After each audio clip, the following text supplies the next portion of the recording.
Okay, let's get underway. As I mentioned, my name is Stuart Points, and I'm one of the directors of the Community Engaged Research Initiative at SFU, as well as the director of the School of Communication. And we're here to continue the celebration, the work, the dialogue together that's part of the SFU CIRI and Participedia Summer School on Radical Democracy, which I want to say has created a real kind of energy and excitement around the university.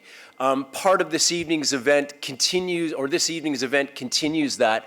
I want to say as well, though, that we had a fantastic afternoon, as I know the summer school did, with Bruce Motsvero and a graduate seminar, and it was just fantastic. And there's a real kind of excitement and energy about what we're doing together. And so to you who have joined us for this summer school, we are incredibly filled with gratitude for your willingness to come in and experiment and take risks with us. Tonight, we will continue the conversations that have been part of the summer school. And let me begin by acknowledging where we are and where our work unfolds. And as with all land acknowledgements, it's necessary to recognize that these are part of our efforts to speak to the demand for decolonization and reconciliation, and to recognize the many layered ways in which people and nations and communities are working to bring that reality into place. And oftentimes in these instances, I want to share a personal story around that. And in this instance, I just want to mark that one of the things CIRI has been incredibly grateful for is the way our collaboration with Indigenous nations has welcomed us into new leadership, into new forms of research, into new forms of policy action. And this is across a number of projects to which we're incredibly grateful for that collaboration and leadership which has been shared with us. As part of our land acknowledgement, CIRI has marked very clearly that we recognize a broad area of land, including the fact that our servers bring us to Surrey, to the area called Surrey. And so the land acknowledgement that I want to share moves beyond Vancouver and Burnaby. And I'll share with you the people associated with SFU's Community Engaged Research Initiative, respectfully and with gratitude, work on the shared traditional Coast Salish lands of the Squamish, Tsleil-Waututh, Musqueam, and Coquitlam nations in Vancouver and Burnaby, and the Katsi, Kwantlen, Coquitlam, Kakite, Musqueam, and numerous Stolo nations, including the Semiahmoo and the Tsawwassen in Surrey. We acknowledge the sovereignty and equality of Indigenous nations and are guided by aspirations to remake Canada into a decolonial state. Tonight's discussion, exchange, conversation includes an incredible panel of people that we're so grateful have agreed to come together and spend time with us as part of the conversation. We aim in this evening together to build on the dialogue that's happening in the summer school and really to explore the practice of radical democracy through the lenses of power, disruption, care, creativity, the commons, and new forms of democratic agency. Together, our panelists, who I'll introduce in a moment, will share stories about the impact of radical democratic agency that address matters of concern, including inequality, Indigenous rights, racism, health crises, including the drug poisoning crisis, and social isolation.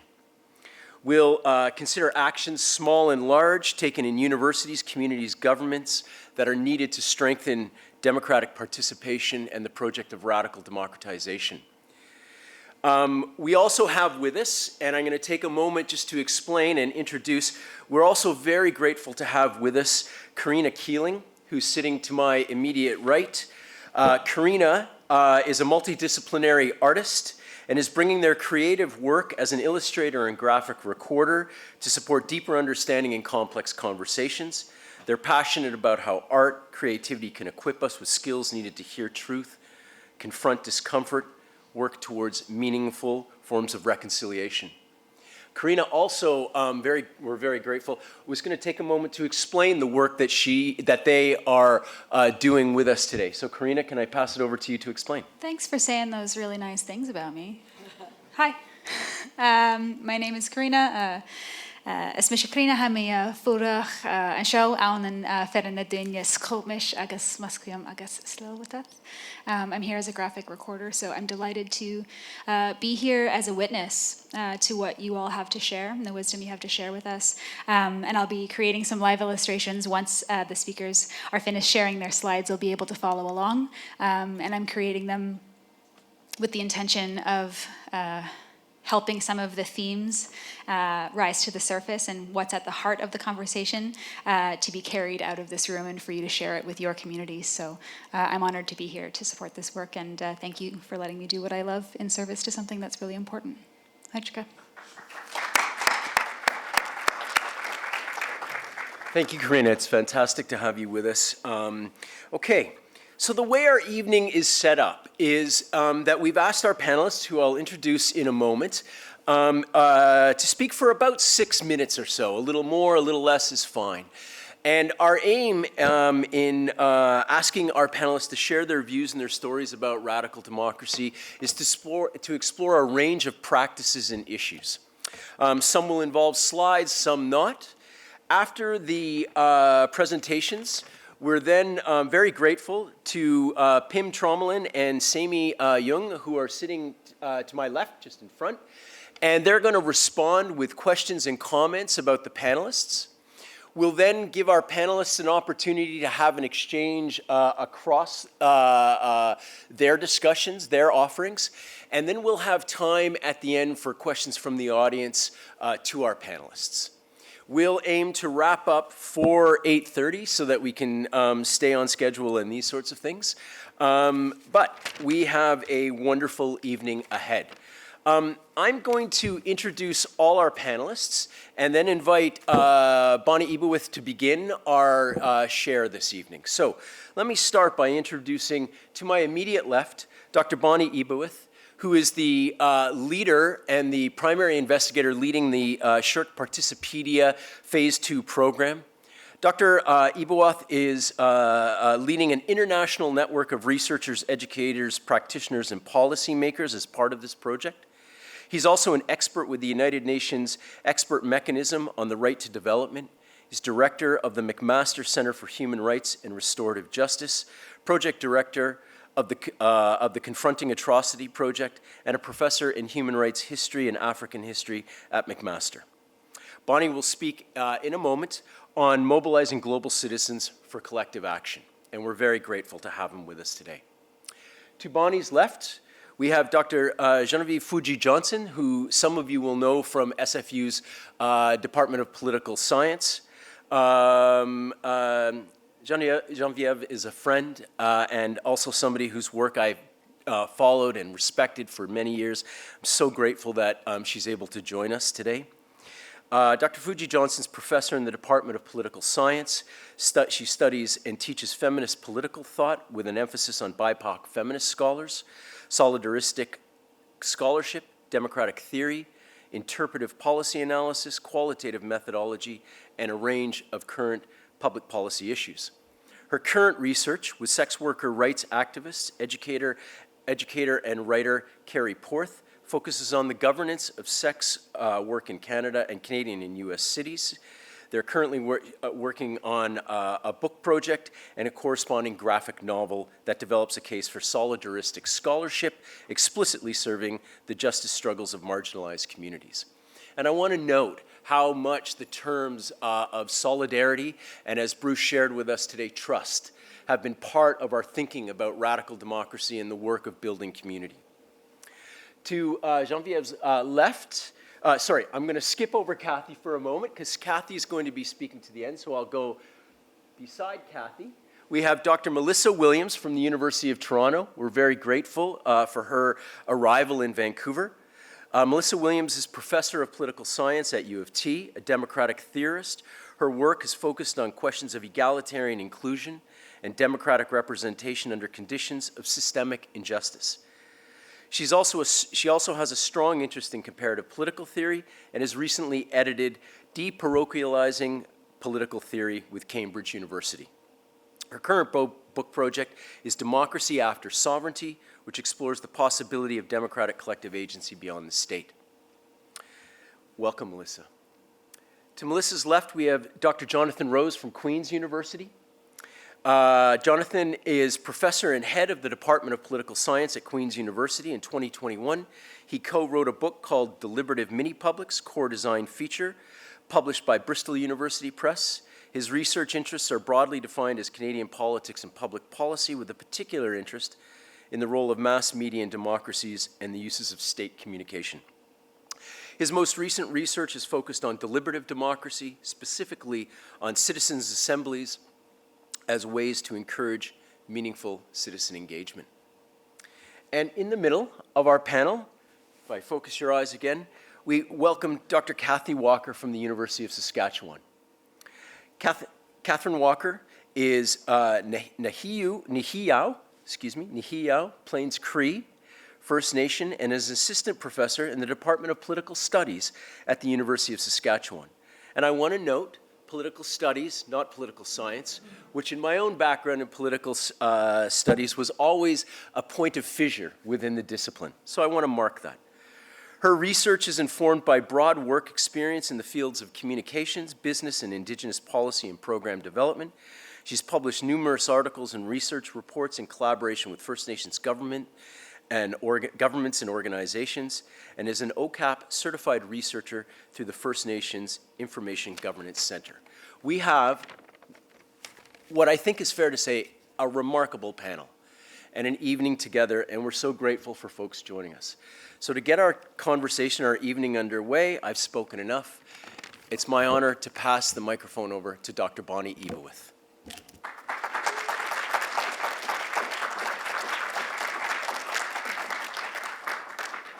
Hello, everyone. Hello, everyone. Hi. That's more like it. It is a pleasure to be here in Vancouver. It's always a pleasure to be back in Vancouver. But I'm particularly glad to be here today because you guys might have the best breathable quality air in the whole country. And I mean that. I drove in from Halifax, from Hamilton to Toronto, and I was in New York last week. This is the best air. I feel I'm going to stay here for a while. Anyway, but that speaks to some of the issues I'll be talking about today, global issues, whether it's climate change or pandemics, and some of the ways we can begin to think about finding solutions beyond electoral democracy. First slide, please. So in the 6 short minutes I have left, I'll be talking about trying to answer the question, why radical democracy for global action? So what is the case for radical democracy when we talk about global action? And it's a simple case I make. And the premise is this, that the challenges that the world faces today, whether you're thinking about climate change or you're thinking about pandemic preparedness or you're thinking about global peace, security, the war in Ukraine and Sudan, all over the world, that all these big global questions cannot be adequately addressed by conventional democratic mechanisms. And we see the evidence of that. That just electoral democratic processes, national and global governance institutions have proved grossly incapable of addressing these big questions of the 21st century.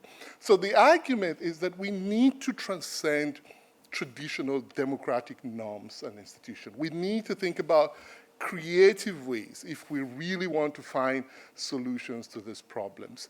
And the reasons are clear, like I just talked about the quality of air. One of the things we found out with the pandemic was that viruses know no borders. Viruses do not respect borders. And I just found out that smoke doesn't respect borders too, and so how do you deal with these issues that simply do not respect the framework around which our democratic institutions are built, the nation states, boundaries and borders and institutions? So I'm arguing that we need to think more critically about the areas of struggle for democracy and what are those difficult bottlenecks that impede, that pose an obstacle to the challenges we face. I'd like to identify 2 or 3 of them.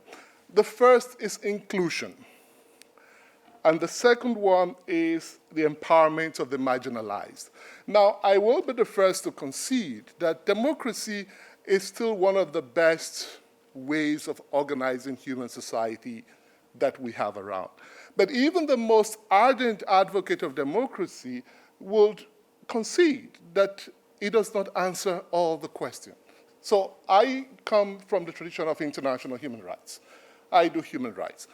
And in human rights, we recognize that democracies can sometimes simply mean the tyranny of the majority. It's majority vote. And so we say in international human rights that human rights are deliberately counter-majoritarian. It doesn't have to be cool to respect the rights of minorities. Even when democratically the instinct and the impulse is to suppress minorities, the human rights become trumps to kind of push back against the excesses of democracy. So I think we need to start by recognizing democracy has representational blind spots. And that in itself justifies the call for rethinking democracy. I'm not a big fan of thinking about this in terms of radical. You know, I don't really like the word radical, because if you think about radical, radical means outside the spectrum of the normal. It's fringe. I like to think about what we're advocating here, which is going beyond traditional democratic institutions, which is fostering inclusiveness and thinking about creative ways of bringing people into governance as the normative aspects of democracy. That should be the norm. So rather than real radical democracy, I like to call what we're talking about here as normative democracy, the democracy that should be at the heart of how we think about these things. And so I am pushing for an agenda that centers on public participation, civic engagement, and emancipatory action. And I'll give an example of why these have become an important part of the global conversations on how to reimagine democracy in the context of global governance. Next slide, please. So one of the other tasks I have, beyond being a professor at the university, is that I chair the United Nations Expert Mechanism on the Right to Development at the UN Human Rights Office in Geneva. And a couple of months ago, the United Nations launched our common agenda. This is a landmark statement from the Secretary General that tries to envision how we deal with some of these problems that I've outlined. And it comes from the understanding that all of these issues that we've been talking about can't be addressed with the institutions and the mechanisms we have at hand. In fact, some people argue that our common agenda might be the successor to the Sustainable Development Goals. We just have only 7 years more. It's Agenda 2030, will soon be 2030. What comes next? And this is a sign of what might comes next. And so what our common agenda calls for is a new social contract that is centered on the common good, collaborative and emancipatory actions through revitalized multilateralism. And what we've tried to do within the framework of an organization I belong to is to test that in the context of Global Citizens Assembly. Next slide, please, and this is my last slide. So what is the Global Citizen Assembly? Briefly, this was an assembly of 100 proportionally representative people from around the world. What we tried to do with COP26, climate action, was to have a parallel movement of citizens deliberating on these big questions of climate change. This group that we brought together in Scotland alongside COP26 deliberated on the climate and ecological crisis, unfiltered by statist narrative, deliberated and decided on what should happen as a way of addressing the climate crisis.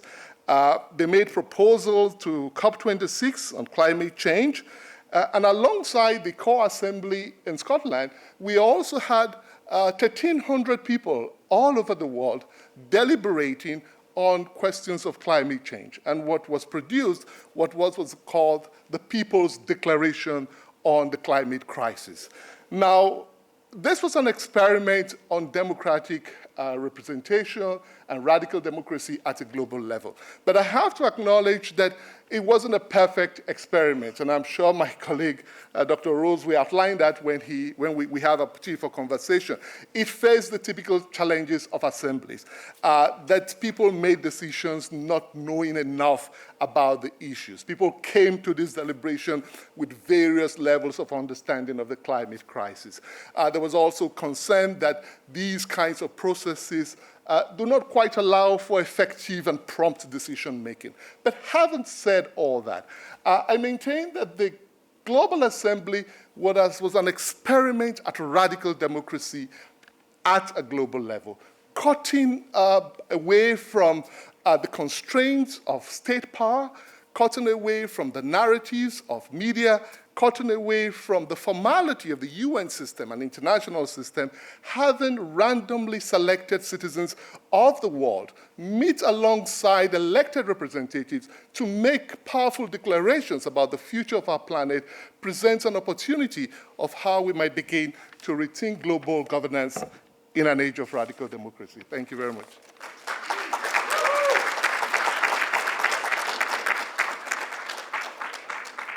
Bonnie's a hard act to follow. So I'm really grateful to be here tonight. Firstly and foremostly, I'm really grateful to the Tsleil-Waututh, to the Squamish, and to the Musqueam. I'm standing here on their land, and I'm living in their territory, and this is really meaningful to me, and I just want to express my gratitude to those nations. I also want to express my gratitude to the organizers and the panelists. It is such a special group for many reasons, and I'm really grateful to all of you as well. I see a few familiar faces, and that brings me a lot of joy. Anyway, 6 minutes. Okay, so my own approach to scholarship is theoretical and is practical.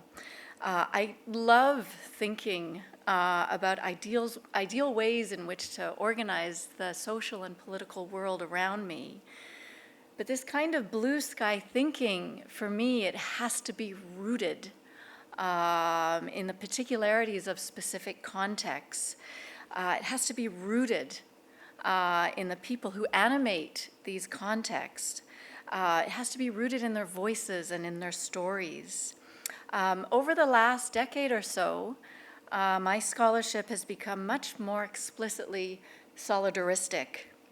And so for me, tending to particularities of a given governance context, which often, usually, this is the norm, I think, involve relations of domination and subjugation, necessarily involves prioritizing those who experience oppression. So I'm a Yonsei settler, fourth generation Japanese Canadian. My family settled on, and by definition, displaced Musqueam families in the area now known as Steveston, which is south of YVR. They were, and we are, complicit in colonialism, which is violence. They were also incarcerated.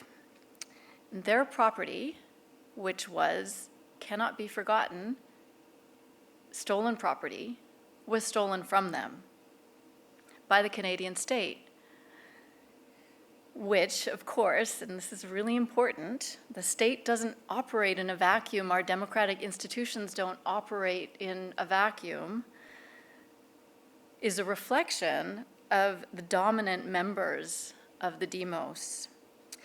So my research over the past 10 years or so has been in the area of sex worker rights and sex work governance. And I came to this work from an enacted commitment to a few organizations based not too far from here in the downtown east side.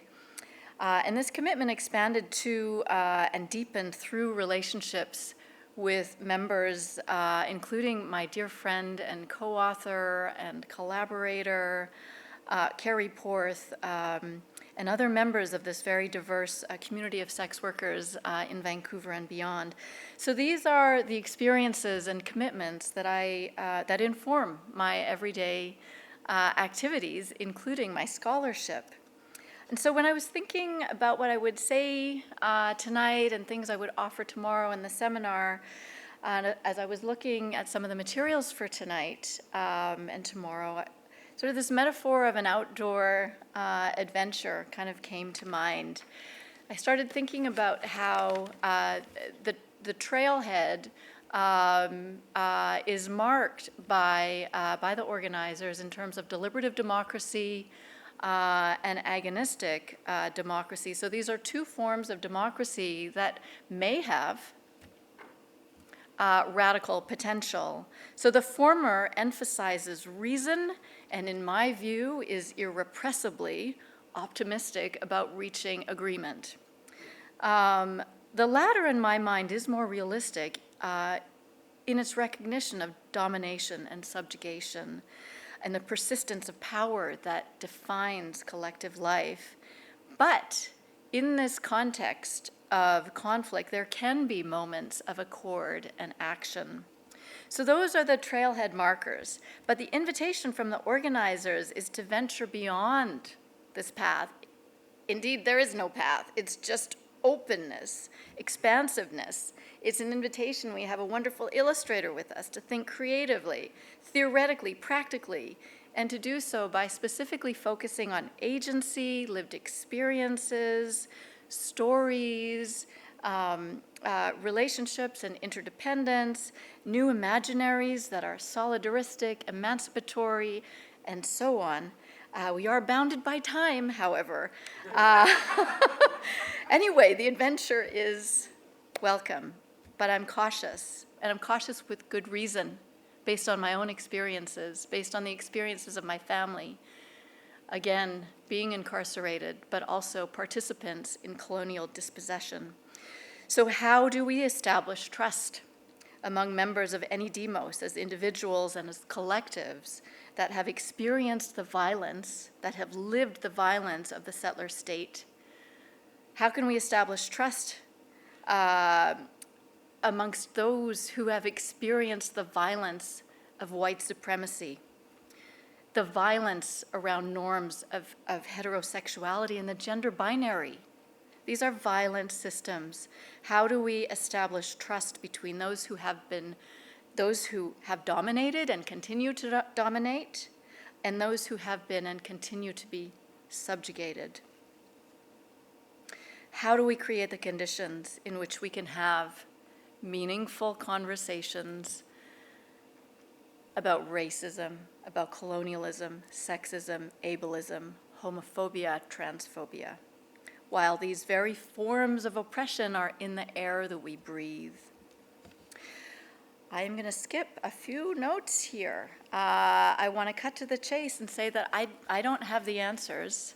Started thinking along these lines, and what I've seen today and what I've heard about the summer school is that some of these relationships of trust and care and nurturance, and Gina Starblanket and Heidi Stark talk about this, the importance of these kinds of relationships, but also relationships of responsibility and accountability.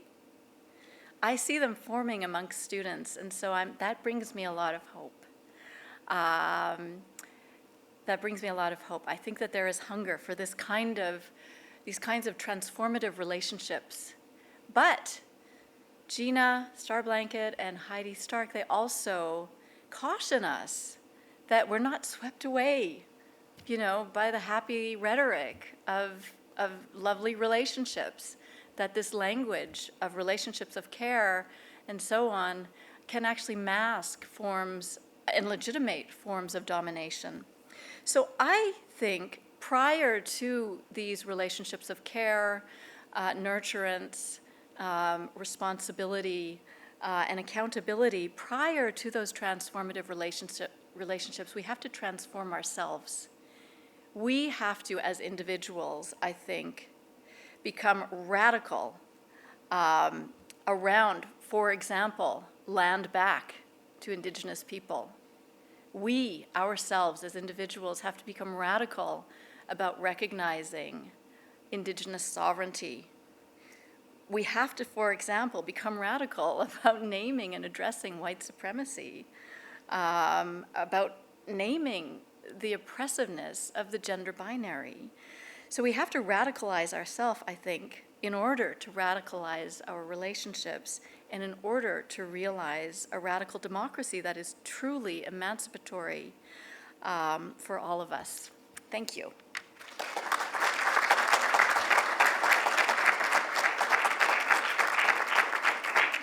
Wow. Well, good evening, everyone.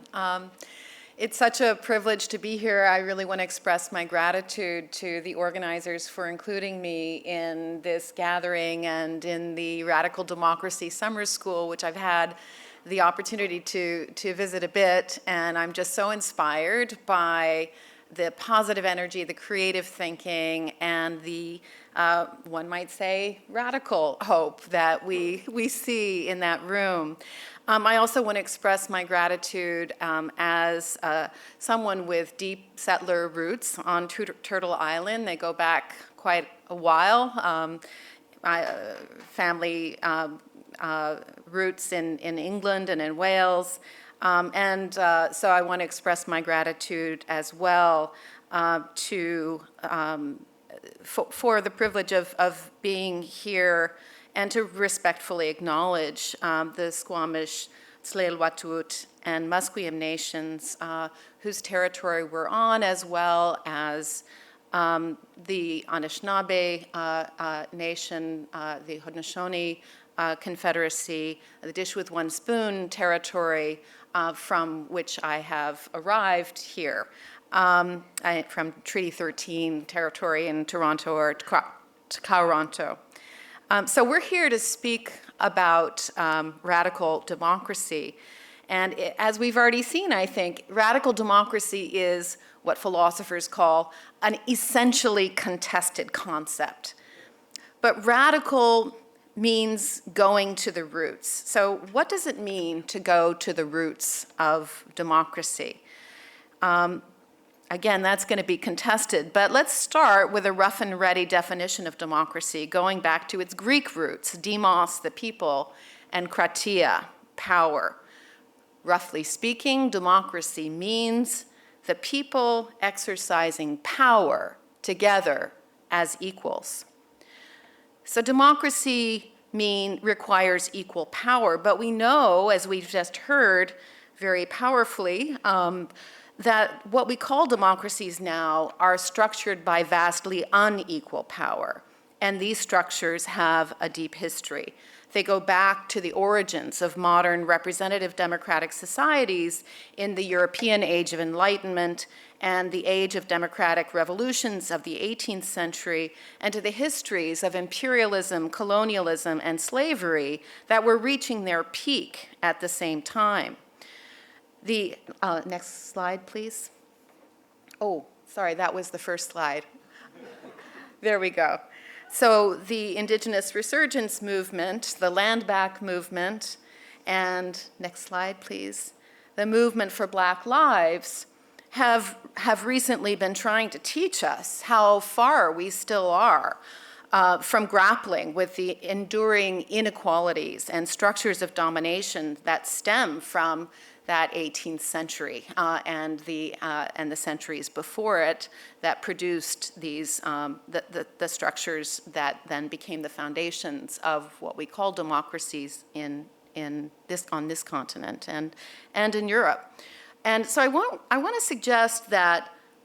So the question is, how can we think about democracy in a way that acknowledges these and other deep structures of inequality as its starting point, rather than thinking about democracy as equal power among citizens, which leads us toward a path of ideal theorizing about what democracy is. What would it look like if instead we began our thinking about democracy by acknowledging the inequalities and the anti-democratic features of the societies we actually inhabit? So I want to suggest, next slide, please. So I want to suggest that we can learn a lot about how we might go about answering that question by turning to a particular example of radical democracy. That is the idea of abolition democracy as we find it in the work of W.E.B. Du Bois, and in particular, his book, Black Reconstruction. So I'm going to give you, in my short minutes, a very quick introduction. And really my purpose here is to just put out a proposal to you that Du Bois's idea of abolition democracy gives us some really powerful resources for thinking about democracy under conditions of deep, deep systems of inequality and domination. So what was Black Reconstruction? Well, it's a brief period during and after the United States Civil War, following the Emancipation Proclamation, emancipating, at least on paper, enslaved persons from the system of chattel slavery in the southern states, and also following the 3 Reconstruction amendments. The 13th Amendment officially abolishing slavery, the 14th Amendment establishing the equal protection of the laws for all citizens, including the formerly enslaved, and the 15th Amendment prohibiting the denial or abridgment of the right to vote on account of, quote, race, color, or previous condition of servitude, which extended the vote to previously enslaved Black men. Women had to wait until 1920 to get the vote. So there was this brief period when the Union Army went into the South. Okay, I've got to go quickly here. And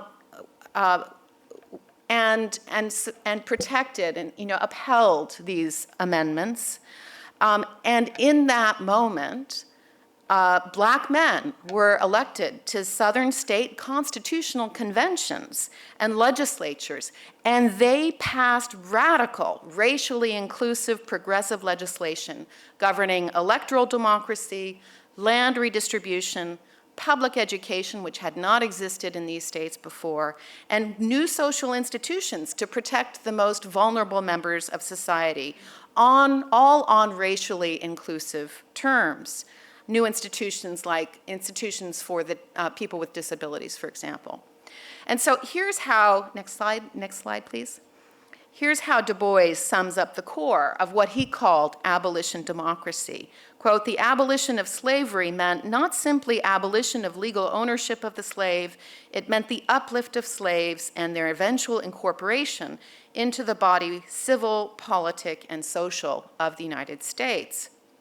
So it was going to take a lot more than a paper declaration to achieve the genuine abolition of slavery. Next slide, please. So what was involved in the realization of abolition democracy during this brief period of Black Reconstruction? First, it expressed an ideal of society based on full racial equality in political, economic, and social life. So it was a radical idealist vision of a democratic society, a genuinely democratic society. Second, it was based on a political coalition between Black and white abolitionists as well as powerful Northern economic interests who wanted the Republican Party to stay in power after the Civil War. So this required a strategic political coalition as well as these ideals. Third, it was a political program of institution building aimed at building a society based on intersectional equality across the lines of class, race, gender, disability, and so on. Next slide, please. So that's a very brief introduction to the idea of abolition democracy as we find it in Du Bois, just to get it on the table as an idea that might be really useful and generative for us, particularly in thinking about systems of structural racism as they continue to shape our societies. And Angela Davis has taken up Du Bois's idea of abolition democracy as a resource for the movement to abolish a racially unjust system of criminal punishment, but also as a creative, visionary, and intersectional ideal of an anti-imperial ideal, an anti-colonial ideal of egalitarian society. And again, of course, I'm just putting this up there so that you'll go and read these interviews and read her work on prison abolition and so on. I want to leave you, next slide please, with the idea, and so I'm at risk, particularly, and this might be controversial, even to put it out there, because what I'm suggesting is that this idea of abolition democracy can be useful for us in thinking about unjust, unequal, undemocratic, anti-democratic features of our systems as a starting point for thinking about what democracy can and should be, which may stretch the concept too much to include not only systems of structural racism, but other unjust systems as well. So that might not be appropriate. But anyway, what I want to suggest is that abolition democracy is a useful way of thinking about radical democracy in a society of unequal power, and to distill some of its key features. First, it involves a critical analysis of existing structures of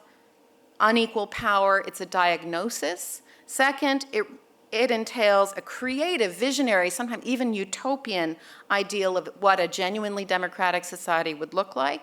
Third, it requires institutions. It requires an institutional program for equalizing. How do we actually equalize power in our systems of decision-making and so on?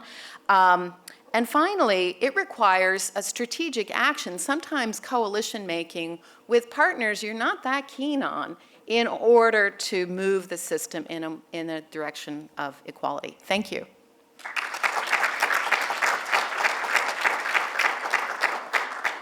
That's me. I suddenly know what it feels like to be a minor leaguer following a major league Hall of Famer being on this panel, and especially following Melissa. I'm an institutionalist, so I study political institutions. And I'm going to take the advice of the organizers to think creatively and practically, and to offer in my 6 minutes a bit of a provocation, if you will.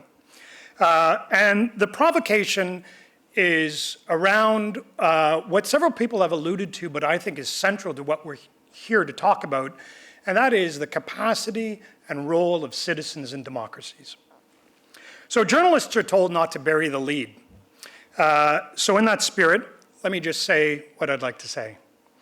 I want to suggest that one obstacle to citizen engagement and participation is the deeply ambivalent role that governments have towards facilitating that participation. One opportunity to ameliorate this is to embed participation in the structures of what governments do. And we already have a really interesting tension going on in the observations of panelists, because there's some idea of whether governments ought to do that or ought not to do that, or whether we are being too idealistic in thinking that governments should do that. But I'm happy that that tension exists. In my belief, it's one way to stop the slide of what's called polarization, populism, and pessimism. So I want to start with the setup, if you will. So next slide. Right here, just down the road, in fact, the WASC Center was where, for many of us who do deliberative democracy, it all began. About 20 years ago this year, 19 actually, the world discovered with the British Columbia Citizens Assembly the power of a dedicated and diverse group of large citizens to make meaningful, substantive change, and also to engage in an issue that many of them hadn't really thought about meaningfully. The province of Ontario followed 2 years later, and I was honored to be the academic director in that. And at that time, Canada was at the forefront of this bold and new field of citizen engagement and citizens' assemblies. But a lot has changed since then.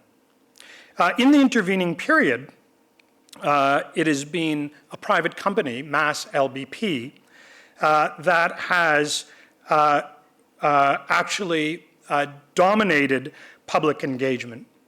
And I have a problem. I mean, I think Mass LBP is a superb company. I've worked with them.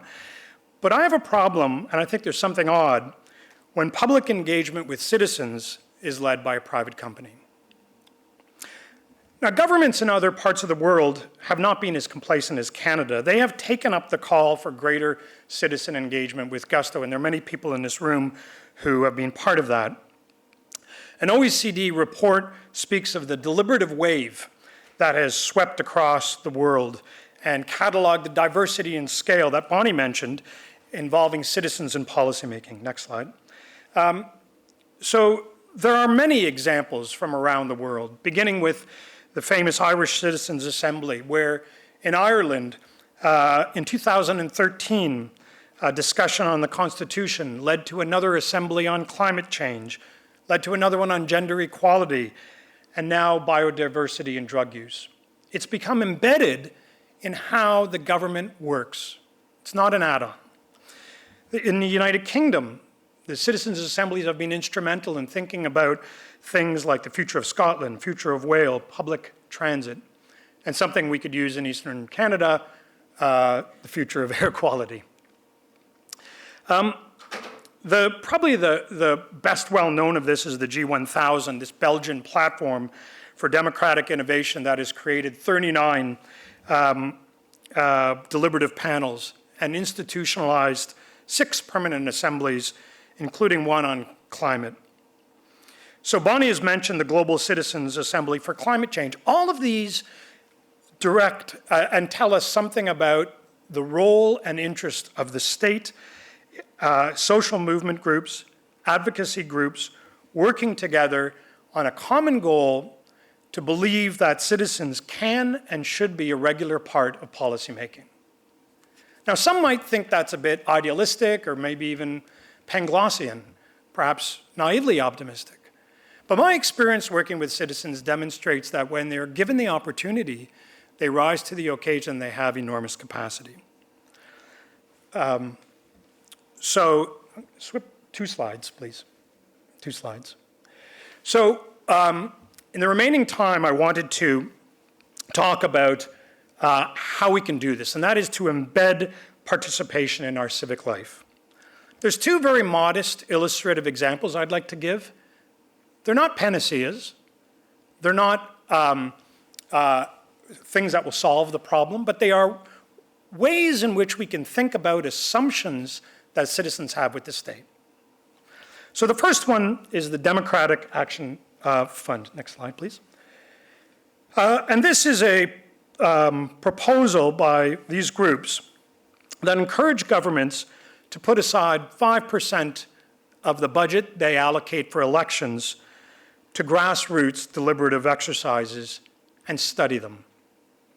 In Canada, we spend $600 million every federal election. 5% of that is $30 million.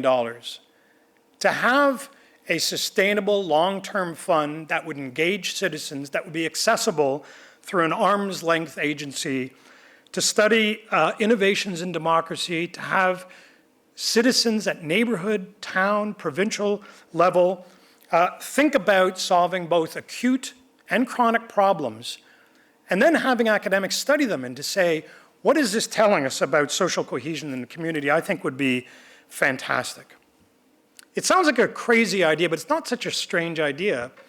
The city of Calgary demands that 1% of all capital budget projects be devoted to public art. There's no discussion about public art in City Council because they have a sustainable long-term budget based on that. It's amazing. And I think that demonstrates the capacity of these groups to put community development as well as urban architecture to the fore. That's one option. The second option was raised by scholars Bruce Ackerman and James Fishkin years ago, called Deliberation Day. They used it about priming voters about issues before an election, and I think we can be more creative than that. Next slide. In a sleepy town in Denmark called Bornholm, there is a people's festival called Folkemødet. And Folkemødet is an opportunity for thousands of people to come together, citizens, decision makers, activists, policymakers, politicians, children, seniors, to meet over 3 days to discuss all things democratic. They meet in town squares, coffee shops, parks, pubs, everywhere. It's not a panacea, but what it is a reminder that citizens are craving an opportunity to have real, meaningful, substantive change about their future and their role in shaping that future. So I think, let me just finish by saying the radical part of my presentation is nothing short of transforming governing and governance to a more citizen-focused model. I think if we recognize that, we will recognize something that political scientists have long said, and that is democratic fitness is a muscle. And as a muscle, we need to encourage citizens to work it. And the problem is that citizens have not had an opportunity for regularized, embedded opportunities to encourage democratic training. And embedding citizen participation in both institutions and in our civic culture, I think, is one modest way of rethinking the relationship between citizens and government. Thank you.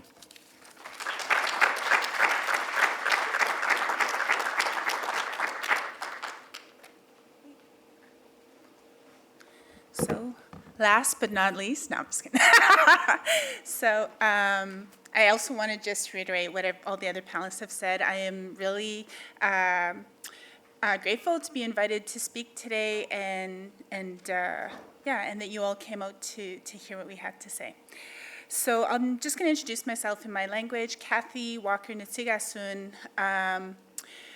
Okinis, Ochinia, Kaete Maga, Saskatoon, Norwegian, Miigwech. So I just basically told you where I'm from, which is Okinis in southern Saskatchewan, but I now live in Saskatoon, which is also in Saskatchewan. So what I wanted to talk about today is what I'm calling the radical infrastructure of Indigenous democratic agency. And I'm going to focus on where I'm from to do that, which is Saskatchewan. So if you can advance the first slide, please. Okay. So from an Indigenous perspective, you don't really have to look very far to see a crisis of democracy in Saskatchewan. So as an example, we can take the Saskatchewan legislature, which is kind of in the background there. So in a province that's 17% Indigenous, only one of 61 possible seats in the Saskatchewan legislature is occupied by an Indigenous person.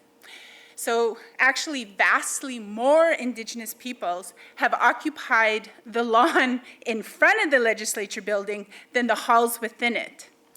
Is that a choice or a necessity? Anyway, one occupation in 2018 followed the not guilty verdicts of 2 men accused of murdering 2 young Indigenous people on the prairies, Colton Bushey, who was 22 years old, and Tina Fontaine, who was 15 at the time when she was murdered. So after those verdicts came down, a teepee was raised and a ceremonial fire was lit north of the legislature building as part of the Justice for Stolen Children camp. Now, the camp's members were resisting what they said was racial injustice and the disproportionate number of Indigenous children in care, and that more broadly, their intent was to highlight the failings of the judicial, political, and other societal systems with respect to Indigenous people.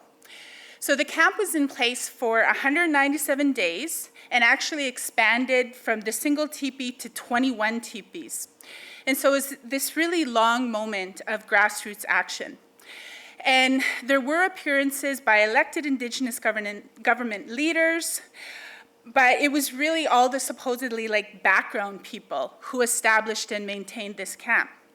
And the premier, Scott Moe, actually never visited nor met with anyone from the camp, because in a news statement, Moe said that he didn't see the need for the camp as his cabinet ministers were more than capable of working through some of the protesters' concerns.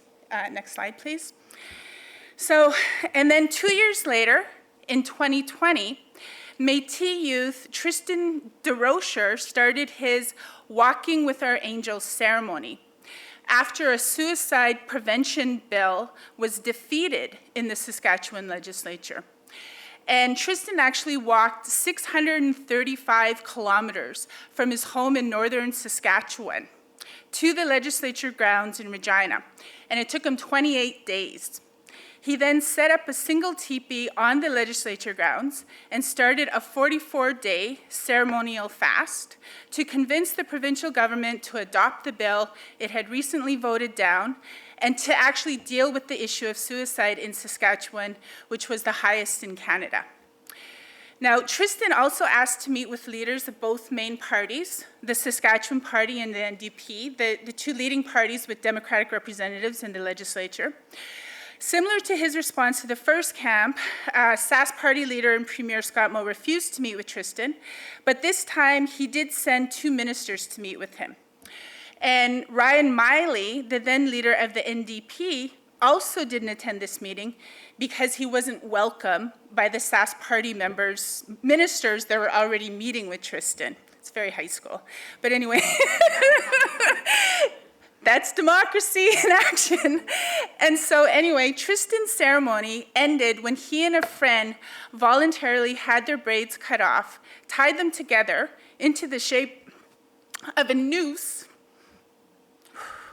and placed this noose on the door handles of the legislature building. The noose was then later burned in the ceremonial fire. So Tristan stated, again in a news release, that the burning of the noose symbolizes that we're done allowing our state halls of power to have heartless contempt and let it burn policies when it comes to the lethal realities taking place in Indigenous communities across the province. Now, the second camp was actually more successful in terms of getting its aims met. The defeated bill was reintroduced and passed a year later, and the judge ruled that the park rules were unconstitutional because they did not allow freedom of religion and expression for Indigenous peoples. In the case of the first camp, the park laws had actually been upheld, not only at the first court, but at the Court of Appeal. And the first camp had been forcibly dismantled by the police. Okay, next slide, please. Okay, so I want to move on to something a bit more positive now. So I feel that both these camps reveal fundamental struggles, obviously, for democracy, but also point to a distinctly radical Indigenous form of democratic agency. So following Leclau and Moof and also Melissa, we can define radical democracy in very general terms based on its original Latin word radix, or root, so that radical democracy is a type of democracy that is aware of and draws on its roots as a driver of democratic agency. But of course, in the case of Indigenous peoples, the roots of democracy differ from the ancient Greeks. So for Indigenous people, the roots that are driving democratic agency are what we like to call resurgent Indigenous politics. And these are the roots that run deep in and through this land. And they existed long before the institutionalization of westernized forms of democracy. Nehiyaw scholar Shailene Jobin offers a beaded rose to explain these roots and apply them to Nehiyaw peoples, which she states follow a peoplehood model of Indigenous governance. And so, according to Jobin, the 5 petals encompass the different aspects of governance, which she identifies as social, cultural, economic, political, and legal. And at the center of the rose is the pistil and stamen, which form an autonomous center of both male and female reproductive systems, and which is basically the source of life of the flower. So if you can think about democracy, we tend to call the center the demos. So this is her interpretation of, I'm actually putting a democratic lens on her rose. This is the demos, from my understanding, and how we would think about it from an Indigenous research and politics point of view. The other thing is that it actually includes all living beings and genders, including spiritual beings, or what we call Kegiao Mowafaghian, which is all our relations. So the 4 leaves on the rose are the fundamental roots, basically, of Indigenous peoplehood. So we have Kiski Nowachichigana, which are the ceremonial cycles, Kasispowichichigio, bringing the past to the future, or living histories, Nehiawewen, which is the language, and Nehiawaski, or relationships with the living earth. So if you could please change the slide one more time. I'll be done soon. Anyway, so going back again to the legislature grounds in Regina, the Nehiawewen word for the city of Regina is actually Oskana ka asastege, or the place where bones are piled. And so this photo on the left is actually from Michigan, but it provides a visual of what Oskana ka asastege might have looked like. So by drawing on language, the roots of colonialism on which the city and its governance are built are foregrounded. And in particular, specific colonial practices are remembered of how the killing off of the buffalo destroyed the livelihood for Nehewak and other Plains Indigenous peoples, and how it also was part of a state-sponsored starvation policy that in turn led to greater vulnerability to disease, dependence, and forced treaty signing. But this name also points back further to the bones and living histories of our ancestors and their voices, which is depicted here visually in the other picture by Joanne Cardinal Schubert's artwork, which is called Ancient Voices Beneath the Ground. Now, another story states that the name Oskana ka asastege is a yet even older name for this place, and refers to the practice of Cree hunters piling buffalo bones here after all parts of the animals were used. And so in that regard, the bones were actually a memorial to the buffalo and a calling back of the buffalo to this place. And these stories also overlap, because apparently also the pile of bison bones at Regina potentially included human remains of Nakota people who had fallen victim to a smallpox epidemic. So in terms of the camps raised at the pile of bones, we see a continuance of the roots of language, ceremonial cycles, living histories, and relationships with the land. And both camps actually regarded their occupations not as protests, but as ceremony that fit within a larger ceremonial cycle of renewing the life of not only Indigenous peoples, but all life. And in the words of one of the camp organizers, obviously Tristan, he said, taking down the teepee doesn't mean it's the end of ceremony. Our prayers, our people coming together, we're still here using our voices. So that's the Democratic Radical Agency. One more slide. Sorry, actually I think I have 2 more slides. Anyway, so I could go on and on about this radical Indigenous Democratic Agency, but for now I just want to conclude by briefly turning to the democratic institutional structures in these 2 pictures and what they represent. So on one side is the material representation of the democratic nation state, or the legislature building in Regina. And on the other side is the material representation of a Cree sweat lodge where ceremony is held. Now, I believe that the sweat lodge structure, well, it actually, not just me, but a lot of people believe this, is a metaphorical and material representation of the womb of Mother Earth. So what I wanted to drive home here is just, following scholars like Deborah Cowan, Nick Estes, Winona LeDuc, is that political movement is reflected and recreated through its material structures, and also that ideology sticks to infrastructures through their conception, construction, and use. And so basically, infrastructure is a site, circuit, and means of struggle of political movement. So when we think in terms of democratic infrastructure, the fundamental democratic challenge for Indigenous peoples in Saskatchewan is how to better dismantle its settler colonial foundation. And Leanne Simpson talks about this settler colonial infrastructure because she says we know it because it's that which disrupts the rhythms, cycles, and movement, or the infrastructure of Anishinaabeg life.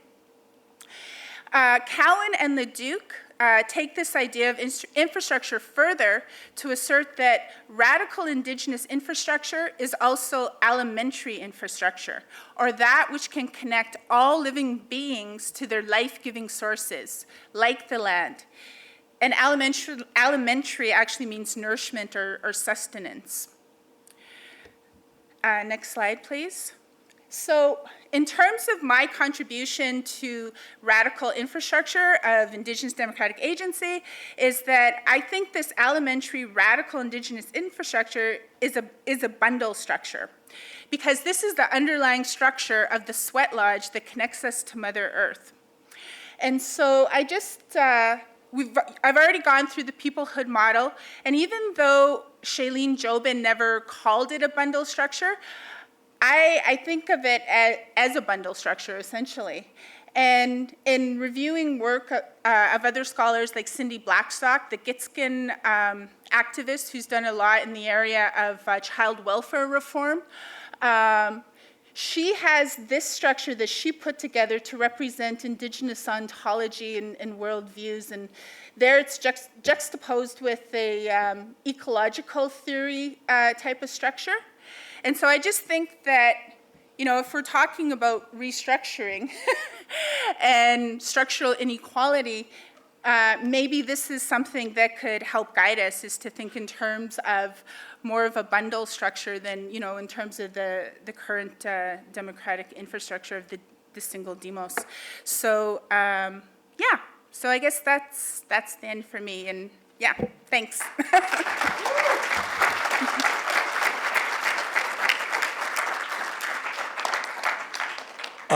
Well, thank you to all of you. What a remarkable set of contributions with a host of intersecting ideas in fascinating ways. Obviously points of tension, but really interesting and powerful directions that I want to acknowledge and say off the top, because now we enter this point where we're trying to mix and weave and think together. But I just want to honor what has been shared with us, because I think we've been given a number of really fascinating and interesting ideas to draw on and think through. We now have Pim and Sami, who have agreed to offer a first response to our panelists. I want to flag, we're about 8:10 or so, and I'm going to suggest we'll probably go about 15 minutes late. So if that's a challenge for folks and you need to leave, that's perfectly understandable. I just want to acknowledge we'll want to allow for a conversation, I think, to unfold. So, Pim and Sami, we didn't really set an order here, but would one of you like to begin? Please, Pim, the stage is yours.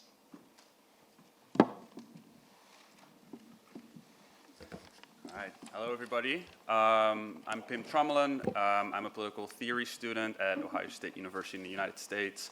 And I would like to thank everybody in the room for being here, and everybody here. Thank you so much for these amazing talks. They were incredibly insightful, and I'm excited to pose some questions and to see what you all think.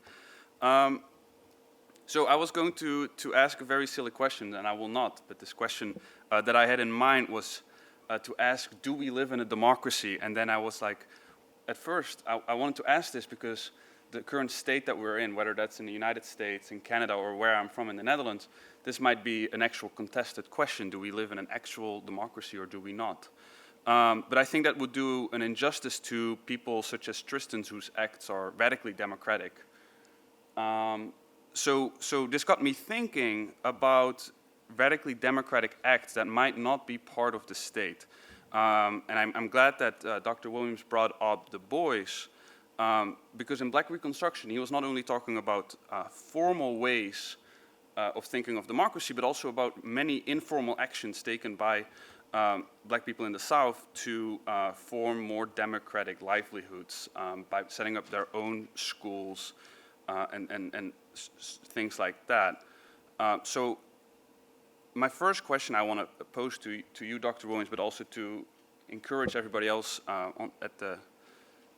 up front to think about this, is that do we need things to be institutionalized? Can informal actions exist in and of themselves, or for them to be effective at a larger scale, do we need these actions to be institutionalized actions? And if so, how do we think of these to be institutionalized? And I'm here thinking a little bit with Dr. Rose about institutionalized actions that already exist, but can these exist outside of the institution? To move on, Dr. Johnson, I'm very grateful that you brought up this idea of building relationships that are structured around responsibility and accountability. And of course, this ties in very nicely with informal democratic acts. But my wonder is you mentioned that prior to building these relationships, we need to transform ourselves to become radical. But can we really transform ourselves to be radical without having relationships in our life? So how can we think of the self, and can we think of the self outside of relationships, or do they have to necessarily coexist? In order for myself to change, do I need to also think about the relationship that I have and how those change perhaps at the same time? And this then made me think, and this will be my last point, I will wrap up quickly, is the question of boundaries. The state and the self have strong boundaries. At least this is what we think of boundaries, right? Is the piece of land that I live on necessarily mine? And can I use as much water in a water crisis as I want on my land because it is my land? And I was thinking of the global crisis that we're having, the climate crisis. And in a way, we have to transcend boundaries here in order to attack this problem. And at the same time, can we truly transcend boundaries in democracy at times? I worry, and I've mentioned this worry to many people in the crowd already, is that if we transcend boundaries fully and we become a universalized people, what happens to the people that might not identify as part of this universal ideal of who we are supposed to be? So how can we think of the climate crisis or other crises that are global in scale as a problem for all of us to solve, and yet without losing the problem that you and I might be different in many, many ways? So thank you again. And thank you all.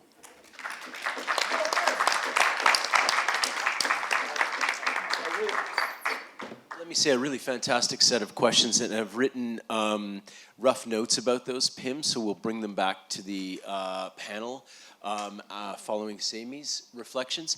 And just as Sami is arriving on the stage, I just want to honor Karina's work that she's sharing with us, which was there just a moment ago, and just say I can't believe. I'm glad to see, Karina, that your hand is sore, because I'm sore just taking in all of this work. And I do want to say that there's a sign here that being with hair, I think, is better for these things. Sami, can we welcome you to the stage?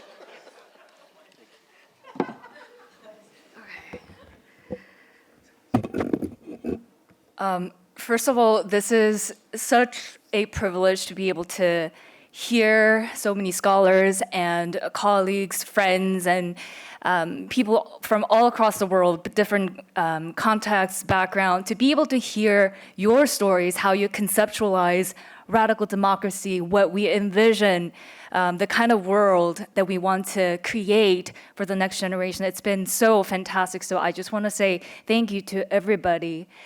I had no idea how formal this kind of like student response would be, and I had no idea that I had to come up to the stage and do this.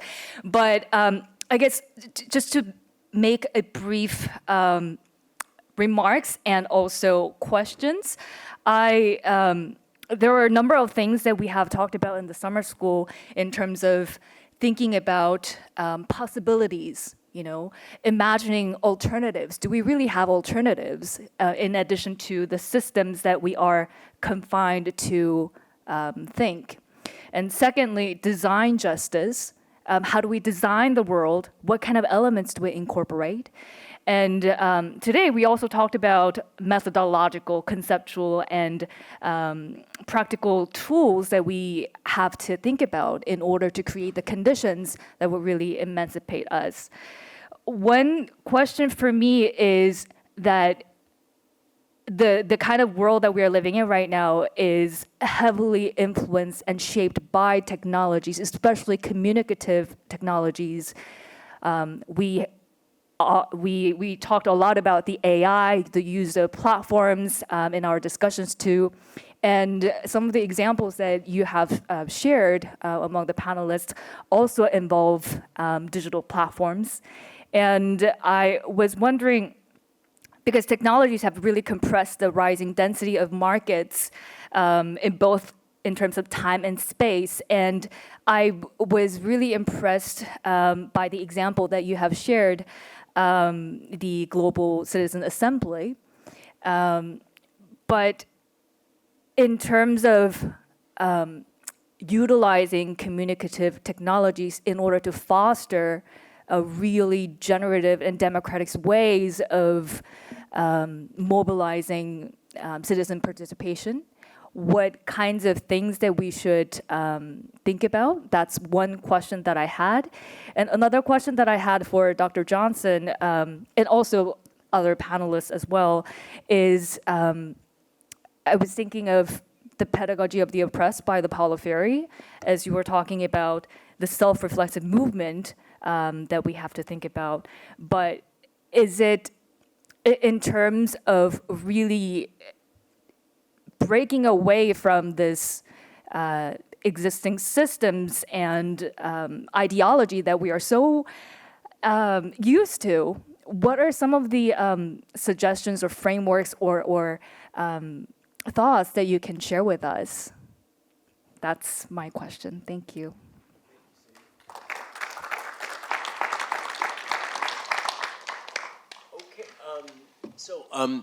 What we'll do now, we have mics up, and we'll open the floor for responses from our panelists.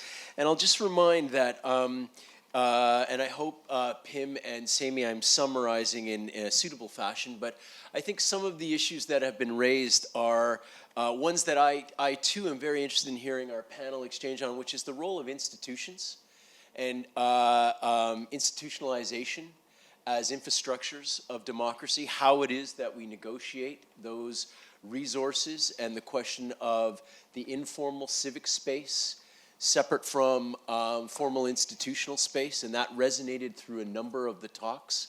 I can't help but think at the end of Kathy Walker's offering of the bundle as a object-centered form of democracy that refigures our metaphors of gathering and how we think about those spaces of gathering. I'm very grateful, Kathy, for your sharing. I think also that Sami's question about technology and how it is that the social is configured for us as a technological form of reality, and what burdens we might say that brings for us. A particular angle on that I think is worth considering today is the way technology and isolation have formed a certain set of preventative conditions in our capacity to gather. And then I also want to acknowledge, Pim, your question about how we think of the self, and the self as made ready for democracy through our relationality with others or through internal resources. And I think that speaks to a fundamental ontology about how we think of being in the world with each other and how we become more fulsome forms of citizens, as was shared. So maybe we can just open that up and invite people to respond as they wish. Would anybody like to start? If I may? please. Thank you so much for your comments. So to the question from Pim, well, of course, the self, is constituted in relations with others. Of course, of course it is. My emphasis on wanting to on wanting to radicalize ourselves prior to these radicalized and transformative relationships was really to focus, to get us, I think, and here I'm speaking specifically to settlers and arrivants. I'm also speaking specifically to people with white privilege and light skin privilege. Also speaking to people who are comfortable with their sex assigned at birth and their gender identity, right? And so we have work to do. We have internal work to do on ourselves so that we can shirk, these systems of oppression that we have internalized and that we're complicit in and that we participate in. So that's the point that I wanted to make. And how do we do this? And this gets to your question. So how do we do this? So for me, I have a training in feminist, social, and political thought, and I was really moved by the work of Standpoint feminists, and I've carried that work over, those readings kind of with me and developed them over the course of time to apply, the basic idea that those who are oppressed, are systemically oppressed, they actually have sources of knowledge that really need to be incorporated into the lexicon, into the discourses, into our modes of governance, and so on and so forth. And so that's been carried over into my work with sex workers. And so really wanting to privilege the voices of sex workers, it's a very diverse community, and really wanting to listen to them and learn from them. And for me, as someone who was trained in the 1990s, and when certain forms of white feminism were really prevalent, and forms of radical feminism that were really prevalent, but that removed the agency from women, that sort of abstracted from context, I had a lot of unlearning to do, and I did that through meaningful relationships with sex workers, including, again, my collaborators. Sorry to speak so much. Okay, I'll just add to what she said because she handed me the mic. So just more on the idea of radicalizing the self. So the first big piece in terms of radicalizing or transforming yourself is knowledge, right? So new knowledge, new ideas, knowing how to transform, or at least the theory of it, I think. But it also can come from the ground up, from lived experience and the knowledge that's buried or subjugated in that, and not reflected in the institutional matrix that, the dominant one. But basically it's knowledge. Then you want to take action, right? The problem is that there's a big dissonance, obviously, between the knowledge and the action that you're actually able to take in a world that's not aligned with what you now know about transformative possibility. But within that place of dissonance, that's where the creativity comes. That's where there's a space where you can act to make things different and to build new structures. So that's, I think, just some practical thinking through like the process of transforming the self.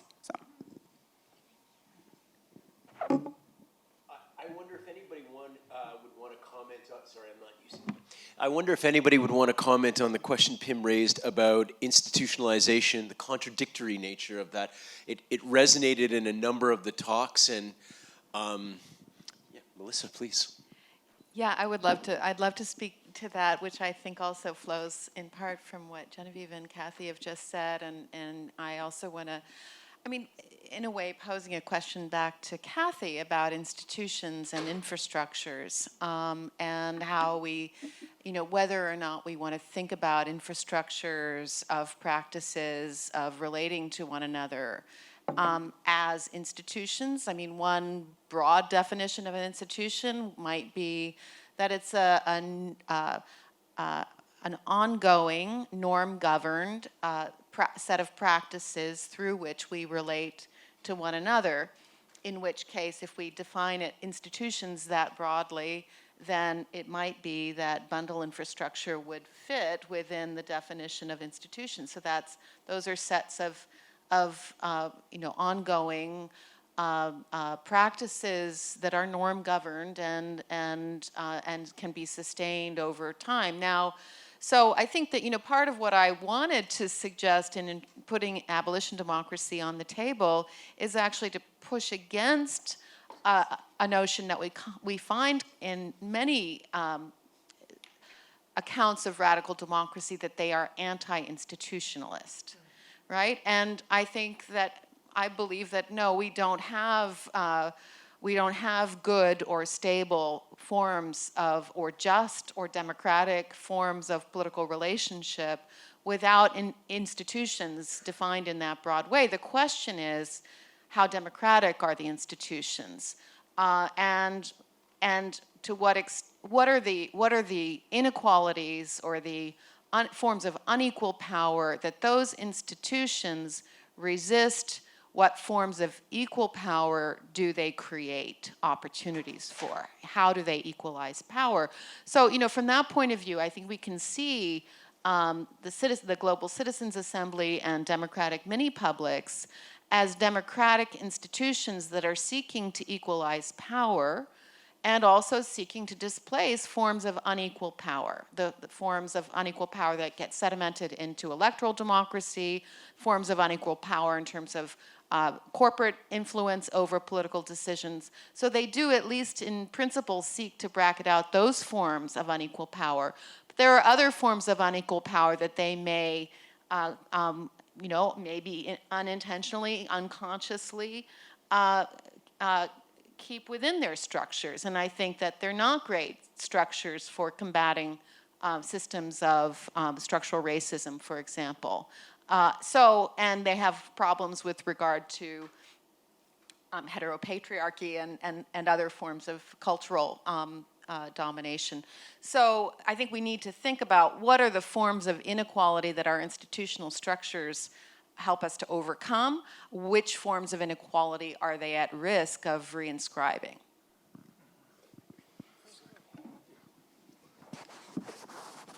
First, I just want to say how privileged it is to, be on the same platform with this distinguished panel. I am learning a lot. But I want to speak to the point that was made about alternatives, because I think that is critical. What are the options? And the point you made, Kathy, about the roots. If radical democracy signifies going back to the roots, then to me the critical question is what roots? Because that exactly speaks to what you get and what's your roots. And I give the example of South Africa here. After the end of apartheid, and the Nelson Mandela government wanted to go back to the roots. It was very clear it had to be a different roots, because the whole apartheid system was founded on a discourse of democracy. And so he opted for Ubuntu. And in his Truth and Reconciliation Commission, he decided that he will not select a judge as the head of that commission. And he will select an Anglican priest who knew nothing of the law, Archbishop Desmond Tutu. And it caused an outcry. How do you set up a quasi-judicial body? All the ones that have been established in Latin America and the world, you get a seasoned judge who knows the law. But Mandela and the ANC's point was that is precisely what we want to avoid, because that is not the roots we seek in the new democracy we were going to create. And it was a very deliberate choice. And I think the discourse on radical democracy has to be fundamental in imagining different roots. the IQ, the ecolete system that's been developed in the Northern Territories, about the new way of thinking how to govern? What can we learn from indigenous forms of knowledge? So yes, we have the benefit of this great legacy of Western liberal democracy founded on Greco-Roman tradition, but I think it is time to begin to think about the spirit rather than the discourse. Not so much the institution, but how to think of new ways of making people be part of how they're governed, and also new ways of how to organize our society. Final point. When I see conversations like this, I find it difficult to escape the notion that we are preaching to the choir. We're all the converted. But the reality is that out there are those who think the system is not broken. And what you need to do is go back to a different kind of roots. Make the system great again. Whatever that means. And that's a different kind of roots. It's also a call to the roots. Great again for whom? What good old days for whom? And so we need to bring, and I like the point you made about thinking about alternatives critically. What are those critical alternatives? If I can just jump in on that, I think when we think about roots, I was reminded that the territory that I'm from is Kingston, Ontario, which is the Haudenosaunee territory. And it's premised on three significant values: peace, friendship, and respect.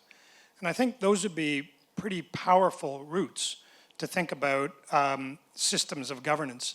And it's something that many Western political scientists don't engage in because they're outside of that mainstream. So I agree with that, Bonnie, that we need to think creatively about roots. When I began my presentation, I said I'm an institutionalist, and I said it both as a confession and an apology.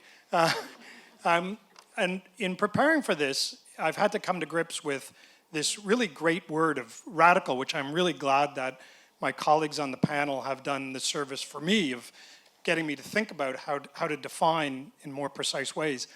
And the tension I have, and it gets to Pim's observation, is whether one can be radical and still exist in the same system. And I really want to echo what Melissa just said about seeing those not as binary opposites, but perhaps having potential.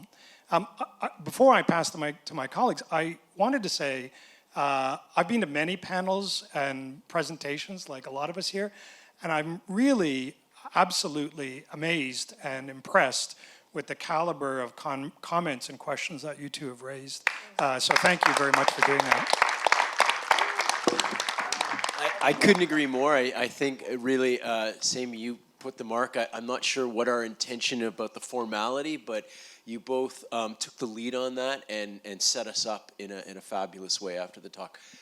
We are pushing the envelope of our time, and I think what I'd like to ask is if there's one question from the audience, and I want to invite you to be as precise and efficient in asking that question. We are in an academic community here, and we have a tendency to set our questions up.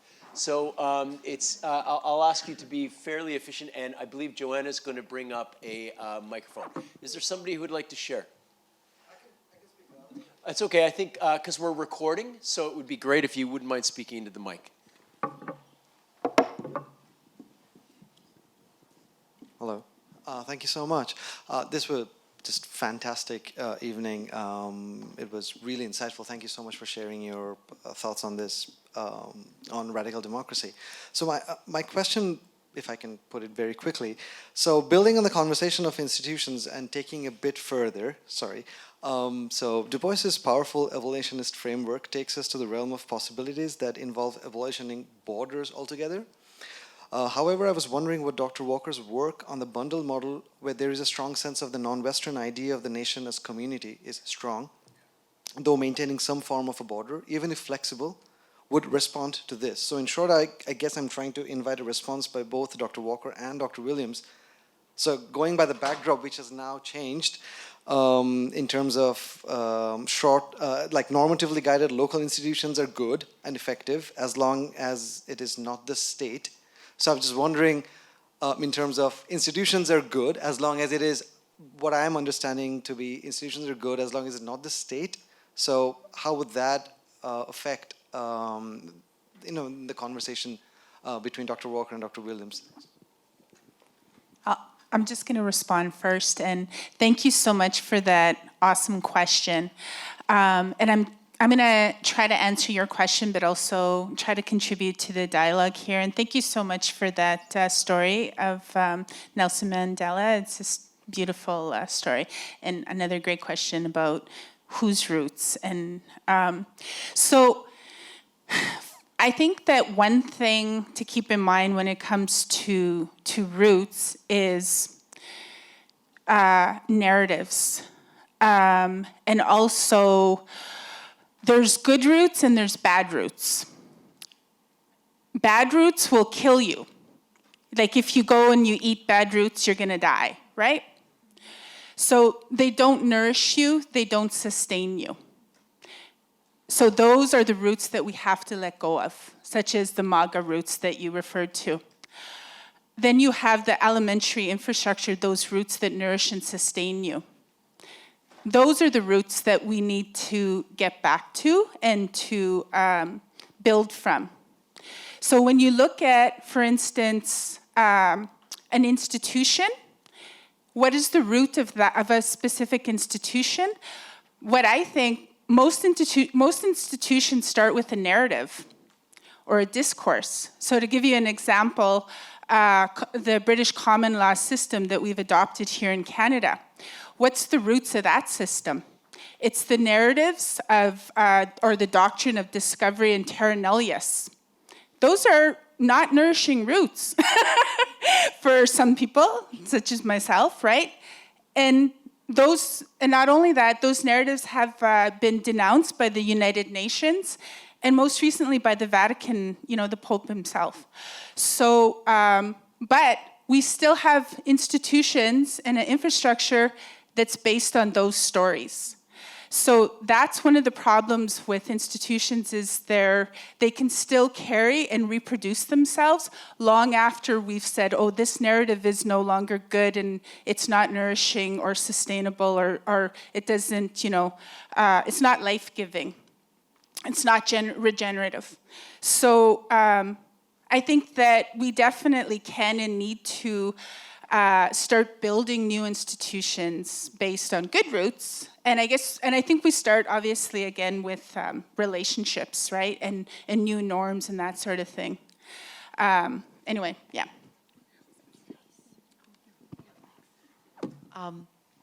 Yeah, thank you. Wow, that was, I learned so much just from listening to that distinction between good roots and bad roots. But the question, which was, I agree, a terrific question, also asked about the state. And is the state an institution that we need to get rid of?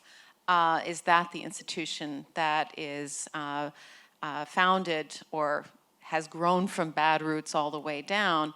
And I think historically we might say, well, yes, actually. On the other hand, I think that what we need to get rid of may not be the state, because the state is still plays a very important role in protecting the individual empowerments that make possible our democratic action.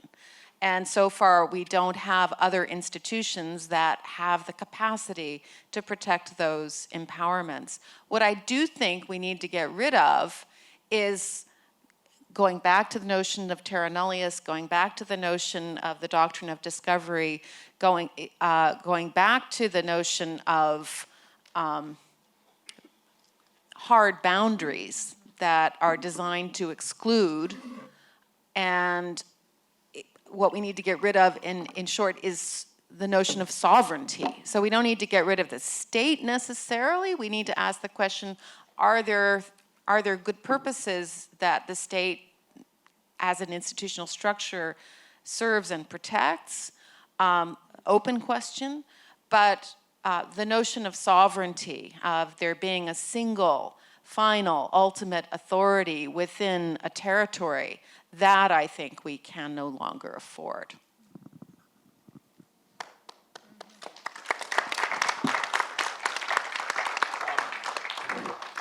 I wonder if I might ask, do any of the other panelists wish to make some final comments? Anything to share? Just first to thank the organizers again for this great one. But I just wanted to make the point that I made earlier about how it is important to take these conversations beyond the classroom, beyond this group of the converted. And I worry every day that we are not framing the discourse enough, intelligibly enough, to engage those who do not see the value of these conversations. So my call will be to take this message. And what I've been emphasizing in my conversation with those who don't see the need for radical democracy is what I call the argument of enlightened self-interest. That we are all in this together, and that so many of these issues that we are trying to solve through creative, innovative, radical ways are problems that will eventually consume all of us if we do not think creatively about that. So it is really a message of how do we push these ideas, how do we make these ideas go beyond the usual people who are involved in engaging in these conversations, whether it's climate change, whether it's about abandoning old notions, whether about rethinking roots and thinking about a new future that draws on the good roots of the past, but also acknowledges the limitations and the exclusionary impulses of those traditions that some will continue to idealize. I think that is for us who know a little bit more about this topic, that is our clarion call, and that's our challenge.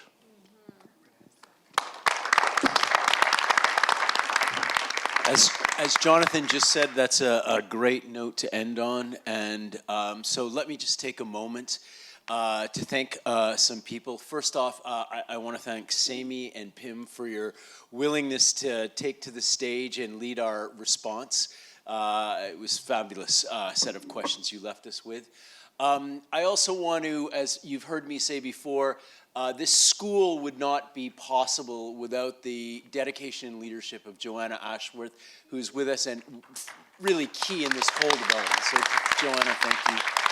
And I also want to thank Karina, whose contributions and work are fantastic.